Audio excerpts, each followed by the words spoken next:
सभी साथियों को जय भीम नमो बुद्धाय।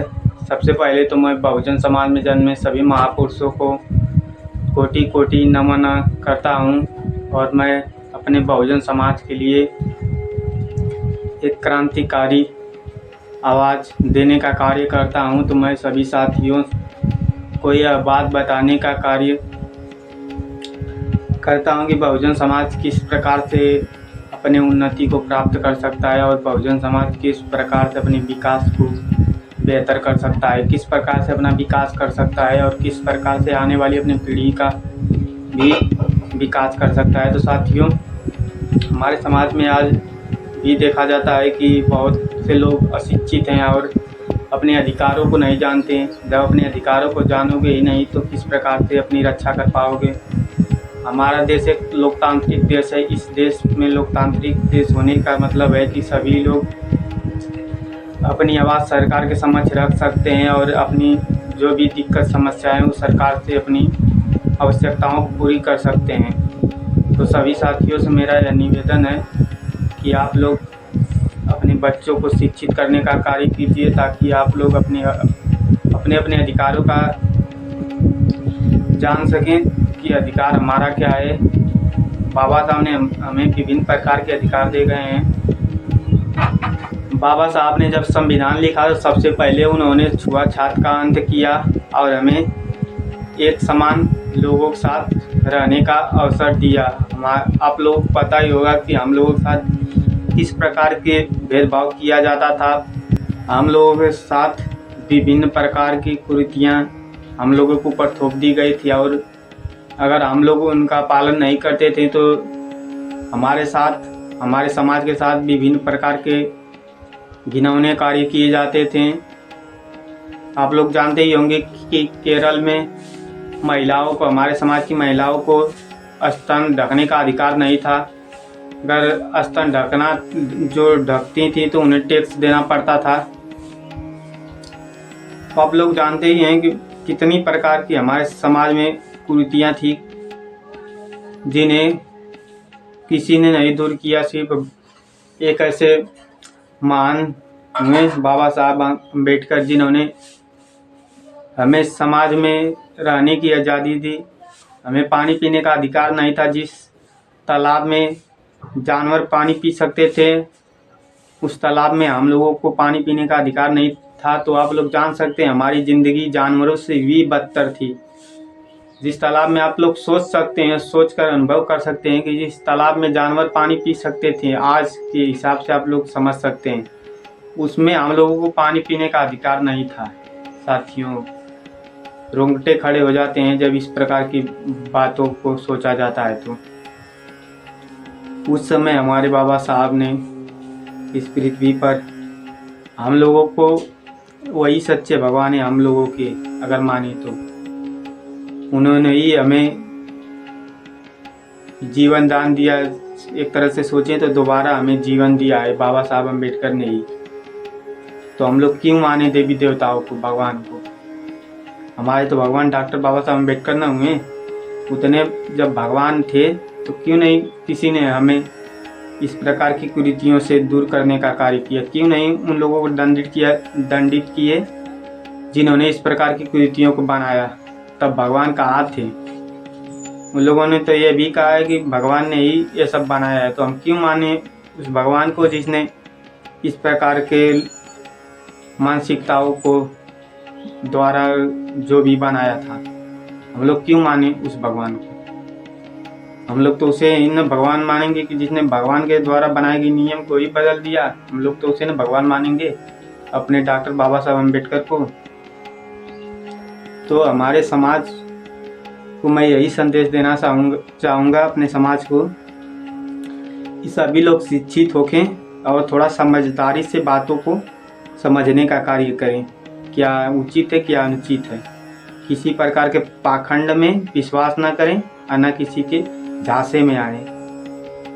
और रही लोकतंत्र में हमें वोट देने की, तो हमें आज़ादी है, हम लोग किसी को वोट दे सकते हैं जो हमारे पसंद का है। तो आप लोग कृपया सोच समझ के वोट दिया कीजिए, नहीं तो 5 साल तक वही भुगतना पड़ता है। ना समझे वोट दे देने के कारण ही हमें 5 साल तक भुगतना पड़ता है।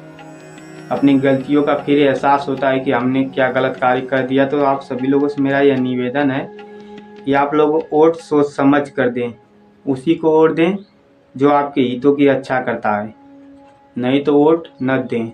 अपना वोट खराब न करें उन लोगों को देकर जो कि आपका शोषण करने का कार्य करते हैं। जिसके राज्य में यानी जिसके शासन में आपका शोषण होता है, कभी घोड़ी पर बैठने पर, कभी मूछें रखने पर, तो कभी मटके से पानी पीने पर। आज भी देखा जाता है राजस्थान में कि मटके से पानी पीने पर किसी बच्चे की हत्या कर दी गई, किसी को मूछें रखने पर हत्या कर दी गई, किसी को घोड़ी पर बैठने पर हत्या कर दी गई। तो किस प्रकार की हम लोग माने कि हम लोगों को आज़ादी है?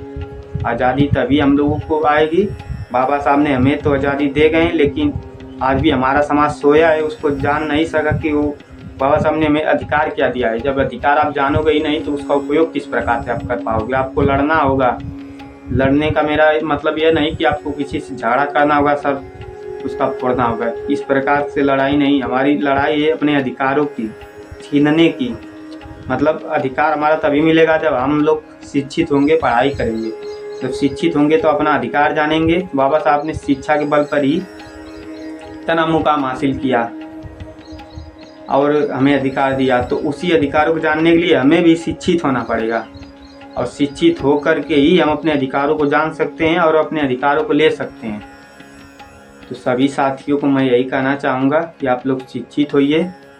बाबा साहब ने कहा था कि शिक्षा वो अशेरनी का दूध है, जो जितना पिएगा उतना ही दहाड़ेगा। तो आप लोग जान सकते हैं कि शिक्षा सबसे बड़ा हथियार है। तलवार से भी ज़्यादा अगर देखा जाए तो कलम की धार होती है।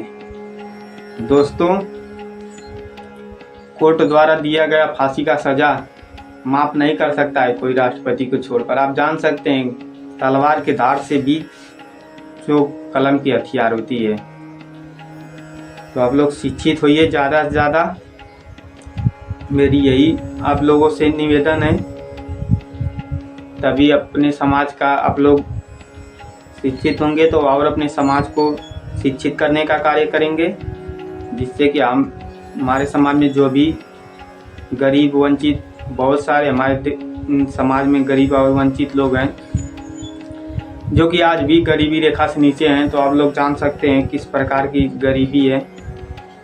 देश में केवल 1% या माने तो 10% लोग ऐसे हैं जो कि हमारे देश के लगभग 55% या माने तो 55-60% पर जो भी संसाधन है उसका उपयोग हुआ कर रहे हैं। उतने संसाधनों पर आप लोग किस प्रकार की भावनाओं में अभी तक डूबे हैं? पढ़िए, जानिए अपने अधिकारों को। आप लोग जब जानेंगे तब लड़ेंगे, जब लड़ेंगे तो पाएंगे। बिना कुछ छीने आज तक मिला नहीं है किसी को, छीनना पड़ता है दोस्तों। अधिकार मांगने से नहीं मिलता है, छीनना पड़ता है उसे। तो सभी लोगों से मैं यही कहना चाहूँगा दोस्तों, फिर से वही कहना चाहूँगा बात कि आप लोग ज़्यादा से ज़्यादा शिक्षित हुए दोस्तों।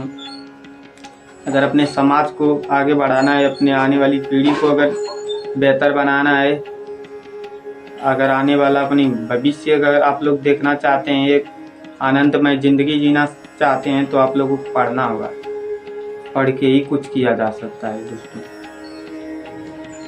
तो सभी दोस्तों को जाते जाते मेरा जय भीम, नीला सलाम, नमो बुद्धाय। दोस्तों, आप लोग हमारा वीडियो थोड़ा शेयर कर दीजिए ताकि और लोग भी इस वीडियो से कुछ सीख सकें। और आप लोग हमारे चैनल को भी सब्सक्राइब कर लीजिए। इसी प्रकार की मैं वीडियो लाता रहता हूँ, अपने समाज को जागृत करने का कार्य करता हूँ। जय भीम, नमो बुद्धाय दोस्तों।